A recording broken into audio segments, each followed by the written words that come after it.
कर तक पूरा है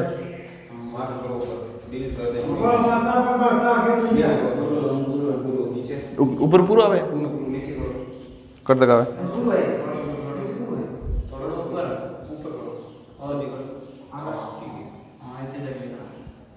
इनसाइड पूरा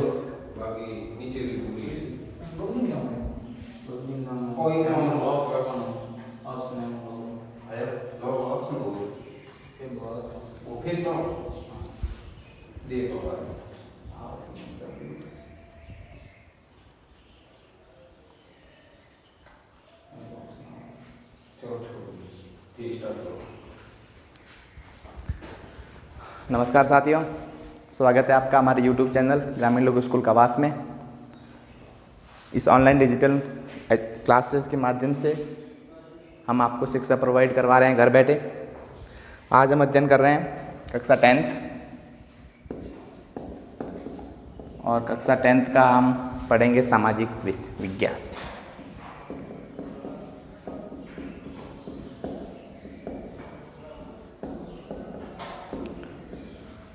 कक्षा 10वीं में सामाजिक विज्ञान को मुख्यतः 4 भागों में बांटा गया है।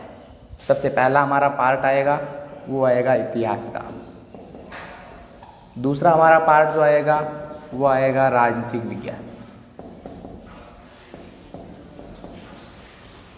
तीसरा पार्ट जो होगा वो होगा भूगोल का और चौथा पार्ट होगा अर्थशास्त्र का और इसके अलावा स्वच्छता एवं सड़क सुरक्षा। ये मुख्य रूप से 4 और स्वच्छता एवं सड़क सुरक्षा को मिलाकर 5 भागों में सामाजिक विज्ञान बांटा गया है। बोर्ड एग्जाम में जो टोटल 80 नंबर का आएगा पेपर, उसमें से 20 नंबर का इतिहास, 20 नंबर की राजनीतिक विज्ञान, 18 नंबर का भूगोल आएगा और 18 नंबर का अर्थशास्त्र आएगा और 4 नंबर का आएगा स्वच्छता एवं सड़क सुरक्षा सत्ता। हम सबसे पहले पाठ्यक्रम की बात करते हैं तो हम जैसे जैसे सब्जेक्ट पढ़ते जाएंगे वैसे वैसे हम अलग अलग पाठ्यक्रम के बारे में अध्ययन करते जाएंगे। आज हम शुरुआत कर रहे हैं इस इतिहास की, तो हम इतिहास की शुरुआत कर रहे हैं तो इतिहास का पाठ्यक्रम पहले अध्ययन कर लेते हैं कि इतिहास जो हमारे 20 नंबर का आएगा वो कैसे आएगा, कैसे प्रश्न आएंगे, कितने प्रश्न आएंगे और किस अध्याय से कितने नंबर का होगा। इतिहास में कुल 4 अध्याय हैं और 4 अध्याय में पूरा भारत का इतिहास और विश्व का इतिहास समाया हुआ है। पहला अध्याय जो हमारा है वह है स्वर्णिम भारत। स्वर्णिम भारत और ये है प्रारंभ से लगाकर, यानी जिसमें भारत का इतिहास प्रारंभ हुआ वहाँ से लगाकर 1206 तक का इतिहास, 1206 ईस्वी तक का इतिहास हम इस पाठ में अध्ययन करेंगे। ये पाठ बोर्ड एग्जाम की दृष्टि से हमारे 5 नंबर का होगा। इसमें से एक क्वेश्चन 1 नंबर का आएगा और एक क्वेश्चन आएगा 4 नंबर का, यानी कुल अध्याय 5 नंबर का और 2 क्वेश्चन आएंगे। इस पाठ में हम महाजनपद से लगाकर मौर्यकाल, मौर्यकाल के बाद गुप्तकाल और उसके बाद हर्षवर्धन और भारत में चोल पल्लव जो काल थे उन सभी कालों का अध्ययन 1206 तक यानी सल्तनत काल तक जो हमारा इतिहास है वो हम पहले पाठ में पढ़ेंगे। अध्याय 2 जिसका नाम है संघर्षकालीन भारत। संघर्षकालीन भारत, ये अध्याय हमारा 1206 से लगाकर भारत में पुर्तगाली आए तब तक, यानी लगभग हम माने अगर तो इसमें मुगल काल भी साथ में पढ़ेंगे। 1707 ईस्वी तक का मध्यकालीन इतिहास पूरा हम इसके अंदर अध्ययन करेंगे। इस अध्याय में हम सल्तनत काल का अध्ययन करेंगे। सल्तनत काल के साथ साथ हम मुगल काल का भी अध्ययन इस अध्याय में करेंगे। ये पाठ भी हमारे लिए 5 नंबर का होगा, एक प्रश्न 1 नंबर का और एक प्रश्न होगा हमारा 4 नंबर का और कुल अध्याय होगा हमारा 5 नंबर का। अध्याय 3 की बात करें तो हम पढ़ेंगे इसमें अंग्रेजी साम्राज्य, यानी अंग्रेजों का भारत में साम्राज्य, संघर्ष एवं प्रतिकार। संघर्ष एवं प्रतिकार। इस अध्याय से हमें एक प्रश्न मिलेगा 6 नंबर का, यानी इस अध्याय से हमें मुख्यतः एक प्रश्न ही आएगा और वो आएगा 6 नंबर का, यानी निबंधात्मक प्रश्नों का अध्ययन हमें इस पाठ से करना है। इसके अलावा इस पाठ से 1 नंबर का, 2 नंबर का, 4 नंबर का कोई भी प्रश्न आने की संभावना नहीं है। बोर्ड के ब्लूप्रिंट में इस प्रकार का कोई प्रश्न नहीं आता है, केवल 6 नंबर का प्रश्न आता है और ये भी आता है अथवा के अंदर। अध्याय 4 जिसे हम कहेंगे विश्व इतिहास। अध्याय 4 हमारा होगा, वो होगा विश्व इतिहास का, जिसमें हम विश्व इतिहास की बात करेंगे और विश्व इतिहास में जो मुख्य हमारे बिंदु होंगे वो होंगे यूरोप में राष्ट्रवाद का उदय, इसके साथ साथ भारत में औद्योगिक क्रांति, औद्योगिक क्रांति के बाद इटली और जर्मनी का एकीकरण किस प्रकार से हुआ, इन 4 टॉपिक का हम इसमें अध्ययन करेंगे और इसमें से हमारा एक प्रश्न आएगा, वो आएगा 4 नंबर का। तो कुल मिलाकर इतिहास के हमारे टॉपिक के अंदर 4 पार्ट है और 4 पाठों में से हमें 20 नंबर के प्रश्न आएंगे। पहला पाठ स्वर्णिम भारत, जिससे हमारा प्रश्न आएगा 1+4, एक प्रश्न 1 नंबर का और एक प्रश्न आएगा 4 नंबर का और कुल पाठ होगा हमारा 5 नंबर का। दूसरा संघर्षकालीन भारत, जिसमें से भी 5 नंबर का पार्ट है, एक प्रश्न 1 नंबर का आएगा और एक प्रश्न आएगा 4 नंबर का। अंग्रेजी साम्राज्य का संघर्ष या प्रतिकार, यानी भारत में अंग्रेज साम्राज्य की उदय किस प्रकार से हुआ और हमने किस तरह से संघर्ष किया और हम स्वतंत्र किस प्रकार से हुए, उसका सारा वर्णन हम पढ़ेंगे इसमें और ये पाठ हमारे लिए आएगा 6 नंबर का। मुख्य रूप से इसमें से एक ही प्रश्न आएगा निबंधात्मक। और चौथा पाठ होगा हमारा विश्व इतिहास का वर्णन और विश्व इतिहास के हम यूरोप में राष्ट्रवाद का उदय, औद्योगिक क्रांति के बाद इटली और जर्मनी का एकीकरण किस प्रकार से हुआ उसका अध्ययन करेंगे और इसमें से भी प्रश्न एक आएगा और वो आएगा हमारा 4 नंबर का प्रश्न। ये तो था हमारा इतिहास का पाठ्यक्रम और हमें किस तरह से पढ़ना है। इसके बाद राजनीतिक भूगोल और शास्त्र का जो पाठ्यक्रम है वो जैसे जैसे हम पाठ पढ़ते जाएंगे वैसे वैसे हम इसका अध्ययन करते जाएंगे। आइए हम शुरुआत करते हैं स्वर्णिम भारत से कि स्वर्णिम भारत में हम किसका अध्ययन करेंगे और कैसे अध्ययन करेंगे और आज का हमारा बिंदु क्या होगा।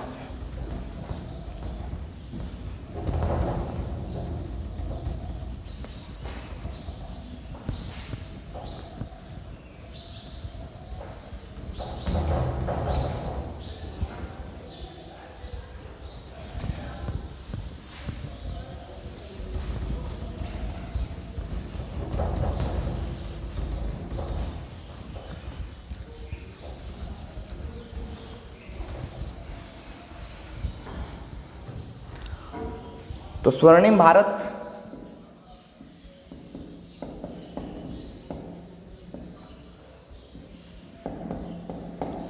और इसमें हमारा सबसे पहला टॉपिक जो होगा वो होगा महाजनपद।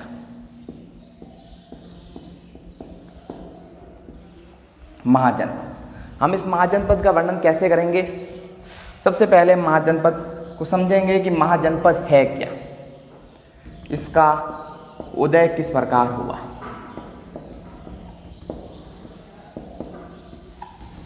उसके बाद इसकी जानकारी हमें कहाँ से मिली, महाजनपद की जानकारी के स्रोत। और उसके बाद हम अध्ययन करेंगे प्रमुख महाजनपद कौन कौन से हैं। प्रमुख महाजनपद, उसके बाद हम अध्ययन करेंगे यहाँ की शासन व्यवस्था का और अंत में अध्ययन करेंगे हम इसका पतन किस प्रकार से हुआ।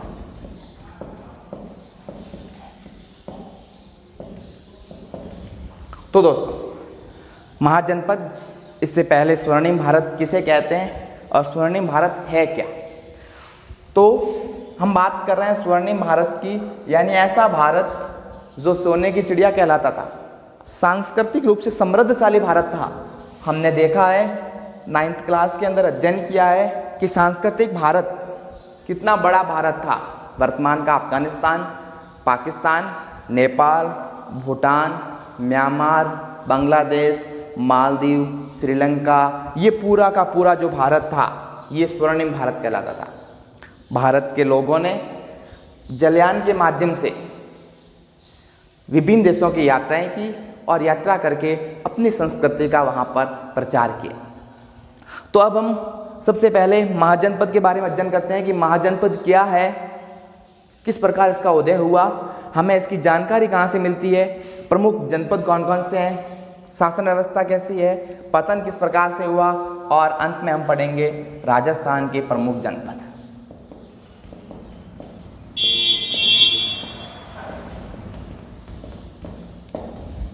सबसे पहले उदय किस प्रकार से हुआ, महाजनपदों का उदय किस प्रकार से हुआ। तो महाजनपद व्यवस्था आई कैसे। हमने क्लास 9th के अंदर अध्ययन किया था कि भारत के इतिहास का प्रारंभ होता है पाषाण काल से।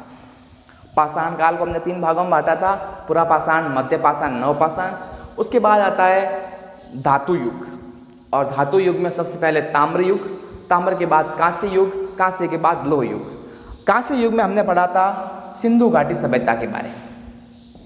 कांस्य युग में हमने पढ़ा था सिंधु घाटी सभ्यता, और सिंधु घाटी सभ्यता के पतन के बाद भारत में आई वैदिक सभ्यता।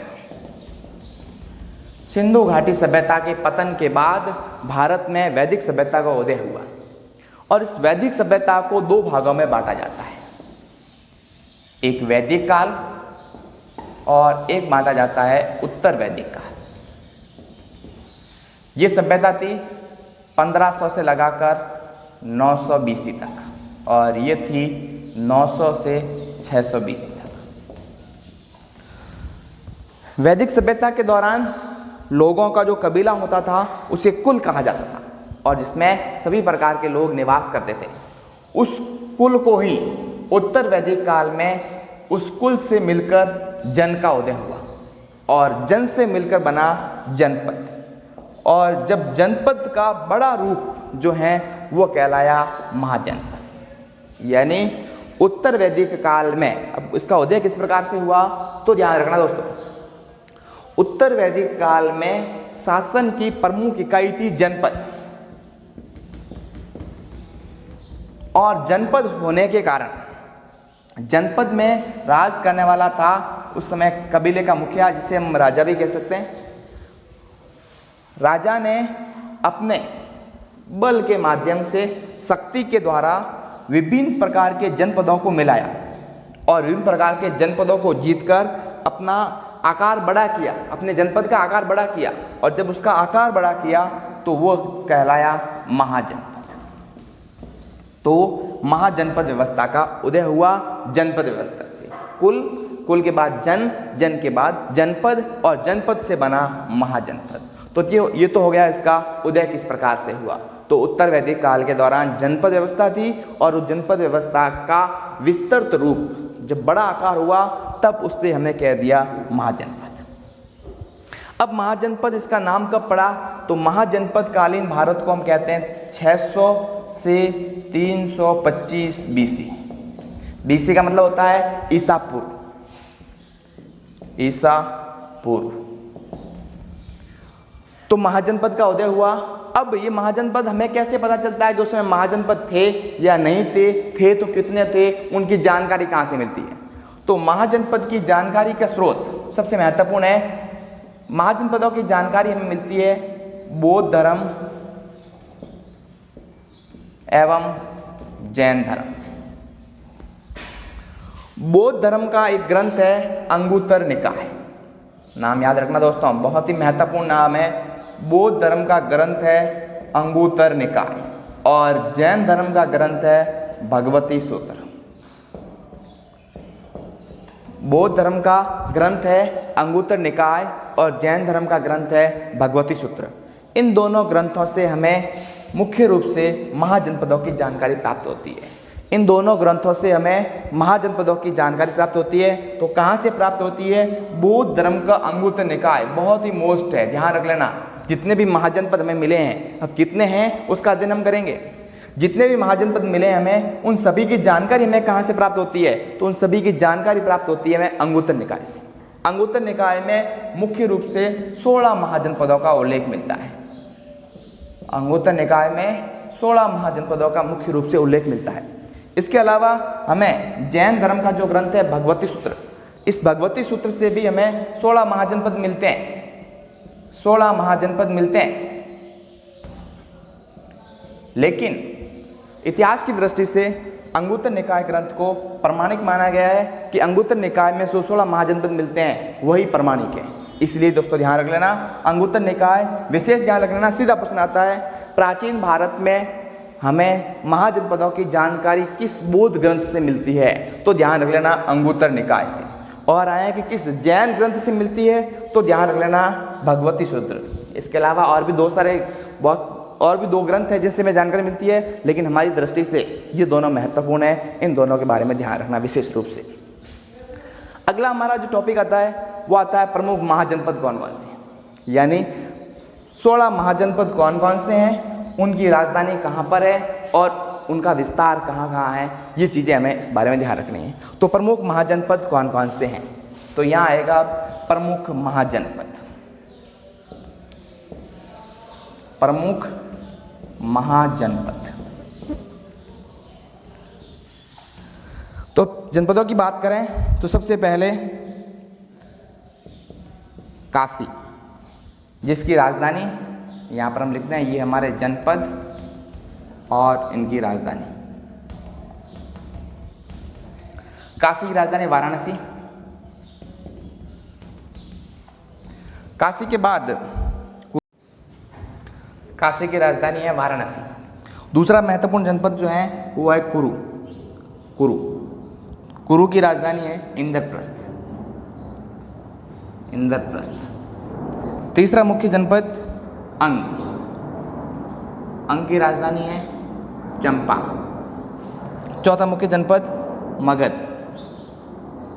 मगध की राजधानी राजगृह। उसके बाद गिरिब्रज और अंत में इसकी राजधानी बनती है पाटलिपुत्र, जो उदयन के द्वारा बनाई जाती है। मगध के बाद नंबर आता है वज्जी, और वज्जी की राजधानी है विदेह और मिथिला। विदेह एवं मिथिला। वज्जी के बाद नंबर आता है मल, और मल की राजधानी है कुशीनारा। मल के बाद आता है सेदी, और इसकी राजधानी है शक्तिमती। सेदी की राजधानी शक्तिमती। सेदी के बाद वत्स, और वत्स की राजधानी है कौशाम्बी। वत्स की राजधानी कौशाम्बी। वत्स के बाद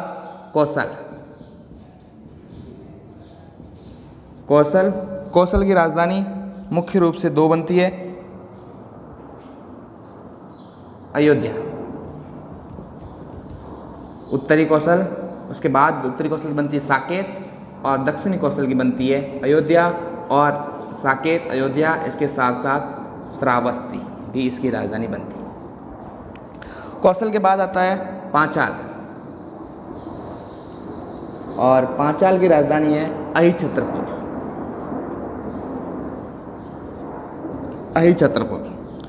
उसके बाद सूरसेन की राजधानी मथुरा। सूरसेन के बाद आता है अस्मक, जिसकी राजधानी है पोदन या पोटली।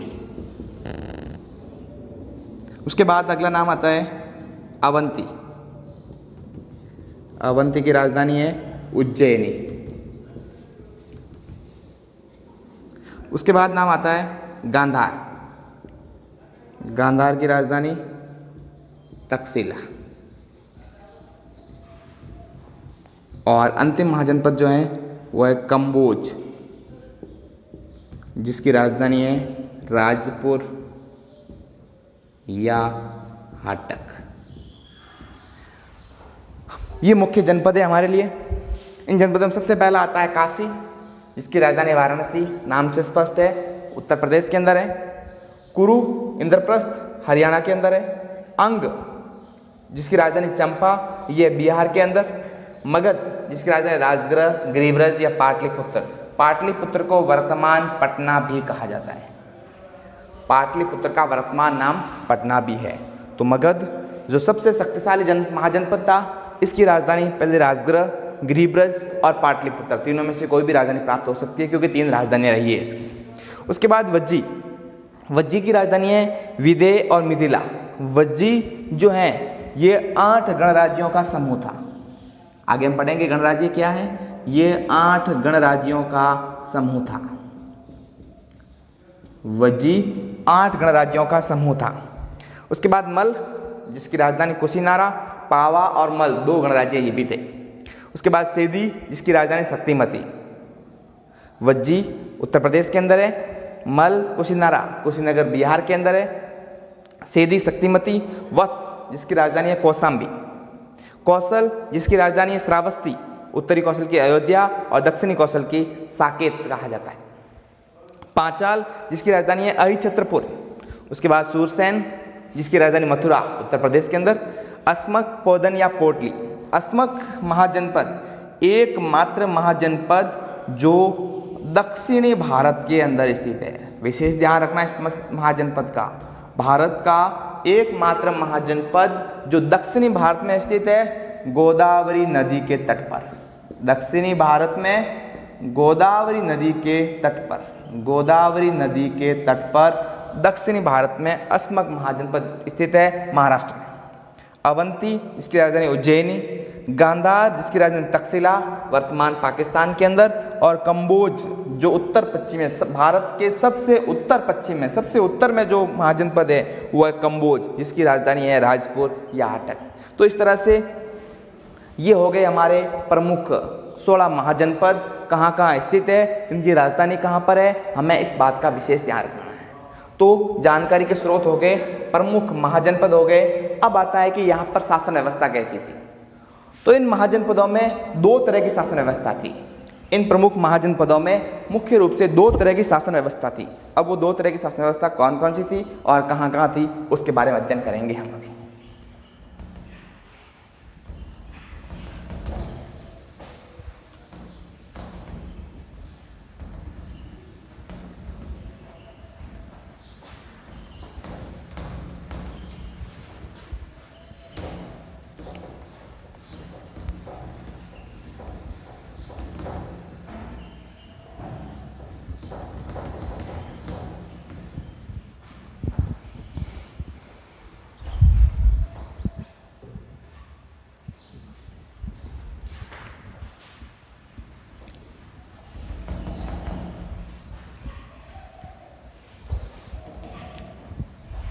अब आता है इसकी शासन व्यवस्था कैसी थी। तो मुख्यतः 2 तरह की शासन व्यवस्था थी। एक राजतंत्रात्मक, या हम कहेंगे राजतंत्र, और एक शासन व्यवस्था थी गणतंत्र। अब राजतंत्र क्या है और गणतंत्र क्या है, इसके बारे में हमें ज़्यादा डिस्कस करने की जरूरत नहीं है। राजतंत्र का मतलब होता है वे महाजनपद जिनमें राजा का प्रत्यक्ष रूप से शासन था। शासन की समस्त शक्तियाँ, व्यवस्थापिका, कार्यपालिका, न्यायपालिका, सभी शक्तियाँ राजा के अंदर निहित है। राजतंत्र में राजा सर्वे सर्वा,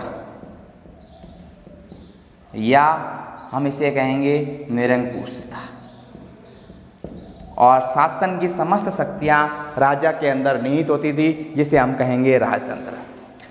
सभी प्रकार के जनपद इस राजतंत्र के अंदर आते हैं। मुख्य रूप से अगर हम बात करें तो अंग, मगध, अवंती,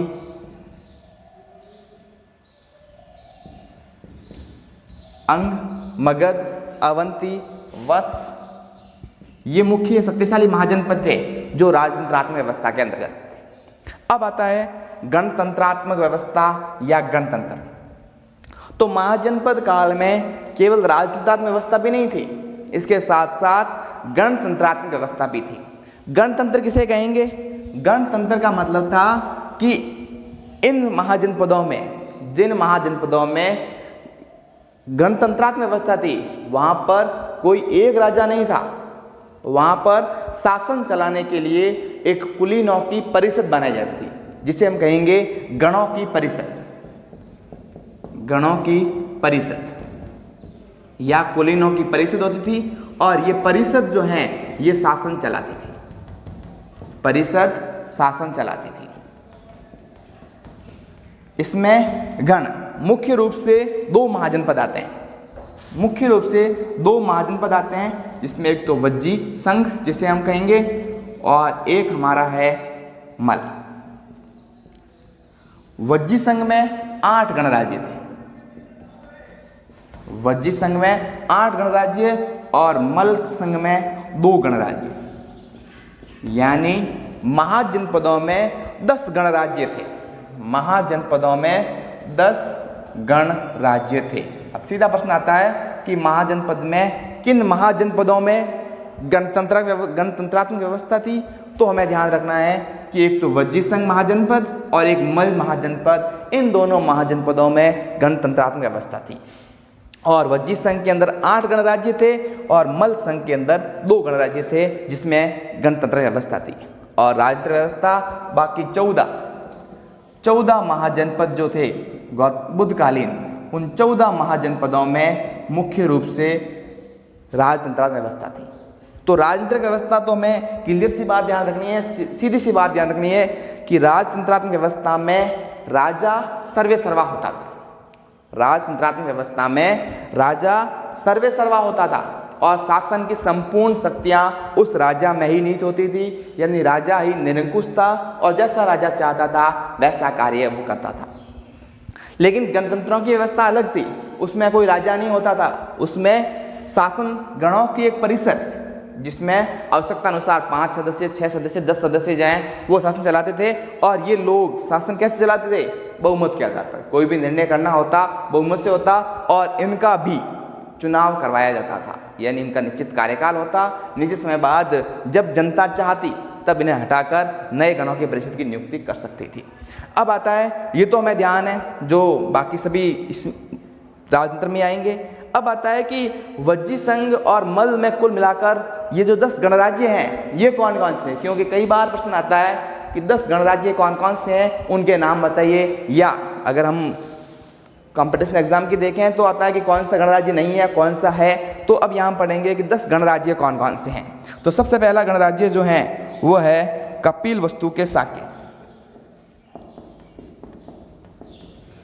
कपिलवस्तु जगह का नाम है और वहाँ का शाक्य, ये है प्रमुख गणराज्य,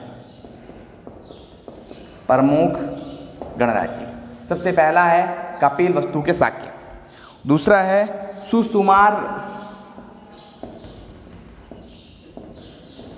गिरि के भंग,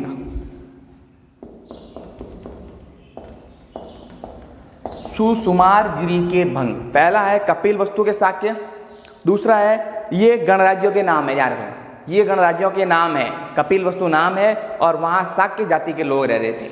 सुसुमार गिरि नाम है और यहाँ पर भंग जाति के लोग रह रहे थे, इसलिए सुसुमार गिरि के भंग कहा गया। तीसरा नाम आता है इसमें अलकप के बुल्ली, अलकप के बुल्ली। अलकप जगह का नाम है और बुल्ली वहाँ जाति रहती थी, इसलिए इसे अलकप के बुल्ली कहा गया है। चौथा नाम है केशपुत के काला, केशपुत के काला। पांचवा नाम इसमें मुख्य रूप से आता है कुशीनारा के मल, कुशीनारा के मल। और अगला आता है पावा के मल। इसके साथ साथ रामग्राम के कोली, रामग्राम के कोली। उसके अलावा नाम आता है पीपली वन के मोरे, पीपली वन के मोरी। उसके साथ नाम आता है वैशाली के लिच्छवी, वैशाली के लिच्छवी, वैशाली के लिच्छवी। इसके बाद नाम आता है मिथिला के विदेह, मिथिला के विदेह। ये मुख्य रूप से 10 गणराज्य हैं जिनका उल्लेख हमें इस व्यवस्था में या इन गणराज्य महाजनपद व्यवस्था में हमें प्राप्त होता है। प्रमुख गणराज्य, पहला कपिलवस्तु के शाक्य, दूसरा सुकुमारगिरी के भंग, तीसरा अलकप के बुल्ली, चौथा केशपुत के कालाम, पांचवा कुशीनारा के मल, छठा पावा के मल। ये दोनों जो हैं मल से हैं, बाकी 8 जो हैं वज्र संघ संबंधित है। सातवां रामग्राम के कोलिये, 8वां पिपलीवन के मौर्य, 9वां वैशाली के लिच्छवी और 10वां मिथिला के विदेह। ये कुल मिलाकर 10 गणराज्य प्रमुख गणराज्य है। इस प्रकार ये हो गई शासन व्यवस्था। 2 प्रकार की शासन व्यवस्था है, राजतंत्रात्मक व्यवस्था और गणतंत्र व्यवस्था। गणतंत्रात्मक व्यवस्था में गणों की परिषद शासन करती है और ये 10 प्रमुख गणराज्य हैं। अब यहाँ पर सबसे महत्वपूर्ण प्रश्न ये बनता है, क्योंकि ये तो यहाँ तक तो ठीक है, यहाँ के बाद सबसे महत्वपूर्ण प्रश्न बनेगा कि राजतंत्रात्मक व्यवस्था थी, उसकी तो विशेषताएं हमने पढ़ ली कि राजा सर्वेसर्वा होता था, निरंकुश होता था, राजा जैसा चाहता था वैसा करता था, राजा के वचन ही प्रजा के लिए कानून होते थे। लेकिन गणराज्य व्यवस्था किस प्रकार की थी, वहाँ पर शासन चलाने वाली गणों की परिषद किस प्रकार से शासन चलाती थी, तो इस बारे में वर्णन करेंगे कि गणतंत्रात्मक शासन व्यवस्था की विशेषताएं। गणतंत्रात्मक शासन व्यवस्था की विशेषताएं।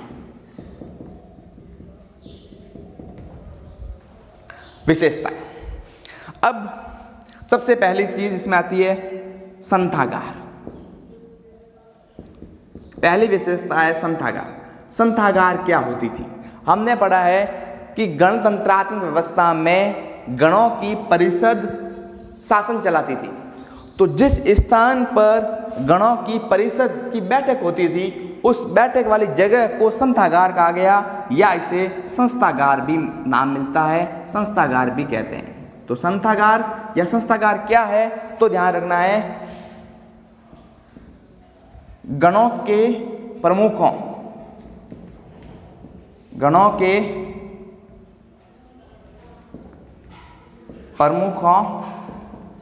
की बैठक का स्थान, बैठक का स्थान जो है उसे कहा गया संथागार या संस्थागार। यानी जिस स्थान पर गणों के प्रमुखों की बैठक होती थी, जो गण परिषद के सदस्य थे, इन सदस्यों की बैठक होती थी, उस स्थान को कहा गया संथागार। दूसरा इसमें मुख्य शब्द आता है आसन पन्नापक। ये क्या काम करता था? आसन पन्नापक नामक एक व्यक्ति होता था जो इन सदस्यों को व्यवस्थित बैठाने का काम करता था। सदस्यों को निश्चित स्थान पर बैठाने का कार्य करता था। सदस्यों को निश्चित स्थान पर बैठाने का काम जो है वो आसन पन्नापक करता था। सदस्यों को निश्चित स्थान पर बैठाने का कार्य करता था। उसके बाद क्या होता था? कोई भी प्रस्ताव इस परिषद में लाया जाता था और उस प्रस्ताव को मौखिक रूप से, क्योंकि उस समय लिखित साधन उपलब्ध नहीं थे इतने, उस प्रस्ताव को मौखिक रूप से 3 बार इन सदस्यों को सुनाया जाता था। तो प्रस्ताव को, जिसे हम कहेंगे प्रस्तोता, प्रस्ताव को सभा में 3 बार पढ़कर सुनाया जाता था। 3 बार पढ़कर सुनाया जाता था और 3 बार सुनाने के बाद सभी लोगों को समझ में आ जाता। फिर उस प्रस्ताव पर विचार विमर्श किया जाता। अब विचार विमर्श में, क्योंकि हमने पहले ही पढ़ चुके हैं कि गणराज्य में फैसला हमेशा किससे होता था? बहुमत। तो विचार विमर्श करने के बाद अब कैसे पता चलेगा, मतदान कैसे होगा? तो वहां पर मतदान के लिए अलग अलग प्रकार की सलाखाएं थी। मतदान के लिए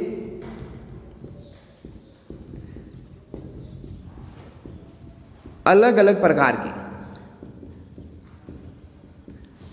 सलाखाएं, सलाखाओं का मतलब होता है पट्टियां। मतदान के लिए अलग अलग प्रकार की सलाखाएं या पट्टियां होती थी। वो अलग अलग अलग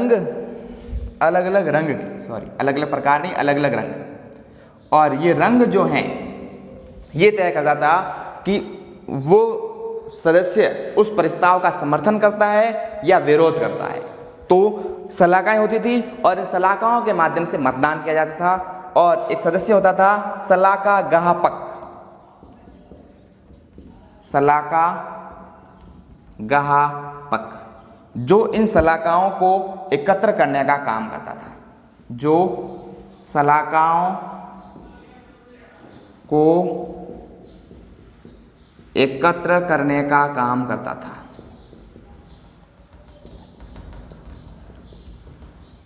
इस प्रकार बहुमत से सारे निर्णय लिए जाते थे।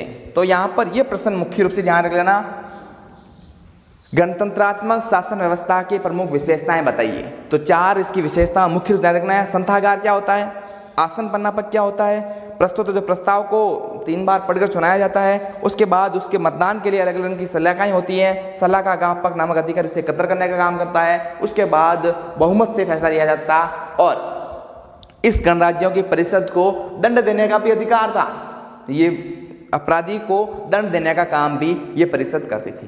तो इस प्रकार से ये हो गया शासन व्यवस्था, गणतंत्रात्मक शासन व्यवस्था की विशेषताएं। यहाँ पर प्रश्न ये बनेगा कि वर्तमान भारत की जो गणराज्य व्यवस्था है उसके बीज प्राचीन भारत में बोए जा चुके थे। इस कथन को स्पष्ट करें।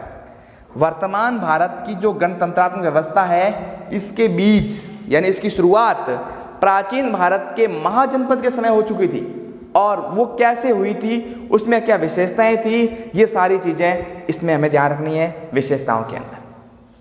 अब सबसे हमारा अंतिम टॉपिक जो आता है वो आता है कि इस व्यवस्था का पतन कैसे हुआ।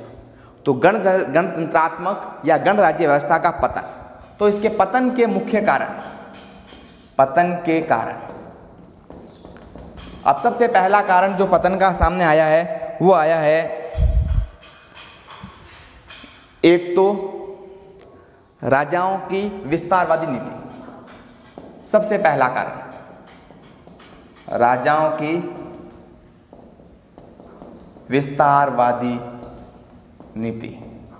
राजाओं की विस्तारवादी नीति जो है वो इसका सबसे महत्वपूर्ण कारण है। उसके अलावा आपसी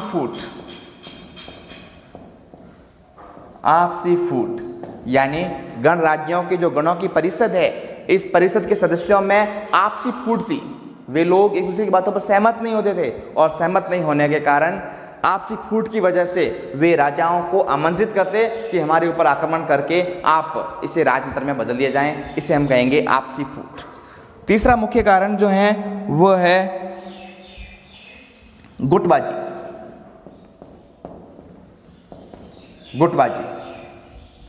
गुटबाजी भी इसका महत्वपूर्ण कारण है, क्योंकि परिषद के सदस्यों के मध्य गुटबाजी हो जाती, और गुटबाजी होने के कारण किसी भी प्रस्ताव को वे नकारात्मक मत ज़्यादा दे देते, जिसके कारण वो प्रस्ताव पास नहीं होता, और पास नहीं होने के कारण राजतंत्रात्मक यानी जो राजा थे उन राजाओं ने गणतंत्रों पर अपना अधिकार करना प्रारंभ कर लिया। इस प्रकार इस गणतंत्र व्यवस्था का पतन हुआ, और गणतंत्र व्यवस्था का पतन के साथ साथ जो महाजनपदकालीन व्यवस्था थी, इन व्यवस्थाओं का भी पतन होना प्रारंभ हो गया, क्योंकि जो पतन के कारण गणतंत्र व्यवस्था के थे वही कारण आगे चलकर महाजनपद के व्यवस्था में भी हुए। राज्यों की विस्तारवादी नीति का मतलब है कि जो शक्तिशाली राजा थे उन्होंने कमजोर राज्यों को ऊपर अधिकार करना शुरू कर लिया और अपना साम्राज्य का विस्तार करना प्रारंभ कर लिया, जिसके कारण ये महाजनपद 16 महाजनपद जो थे वो बाद में जाकर एक भारत का साम्राज्य का निर्माण होता है, और उस साम्राज्य का नाम आगे हम पढ़ेंगे मुगल साम्राज्य के रूप में।